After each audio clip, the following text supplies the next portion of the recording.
IFA Boys Wrestling Coach Scott Patton joins me here on Radio on the Go Sports. Ends up being a 7th place finish for you guys here today at the conference tournament. I know maybe not exactly what you were hoping for.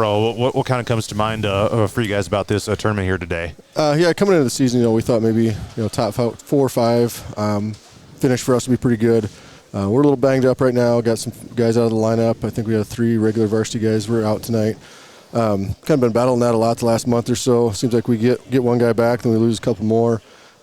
Just can't seem to catch a break right now. I think the guys we had wrestling today wrestled well for the most part. Maybe a few of them didn't wrestle up to their seeds or their potential, but overall not a bad day. Mm-hmm. How about your conference champion here today? Zane Gillespie takes the title at 120 pounds. What can you say about that guy's performance? Yeah, super excited for Zane. He's put in a ton of time in the past year in the off season, really working for this moment. I shouldn't say this moment, but working to improve himself. Obviously for the postseason is the main goal.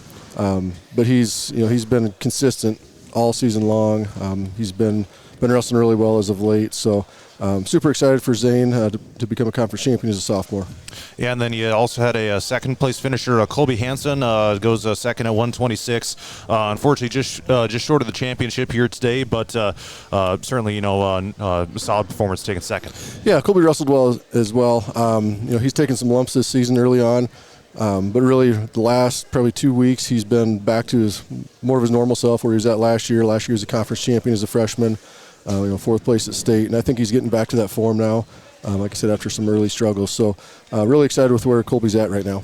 Any of your other wrestlers you'd like to kind of recognize for their efforts here today? Sam Robinson is one. I know he placed 6th today, but he's really close to turning that corner. He wrestled a 1-point match against the conference champion just 2 nights ago in our home duels. So, Sam's right there. I think we're just waiting for that moment when he finally breaks through, but I think it's close. So hopefully these next couple weeks we see that happen.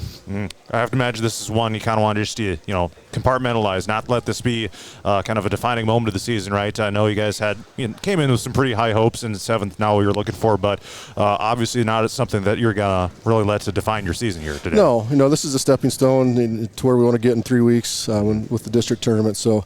Just another building block for that, and our guys are going to keep plugging away, keep moving forward, and hopefully we get everybody back in the lineup here soon. And I remember thinking back to last year, you guys really kind of hit your stride as a team toward the end of the season.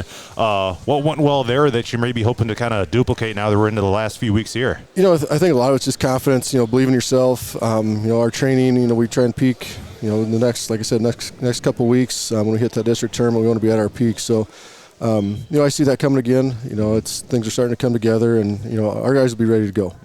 Any big challenges or objectives you're going to have for the guys here over these next couple weeks? Keep taking steps forward. We can't afford at this point of the season, to take steps back and maybe make mistakes that we shouldn't be making at this point of the season. So eliminate those little things and just get better each day. All right. Any final thoughts you'd like to share here today? No, we appreciate the coverage, and it was a good day wrestling here in Humboldt. All right. That's IFA head coach Scott Patton here on Radio on the Go Sports.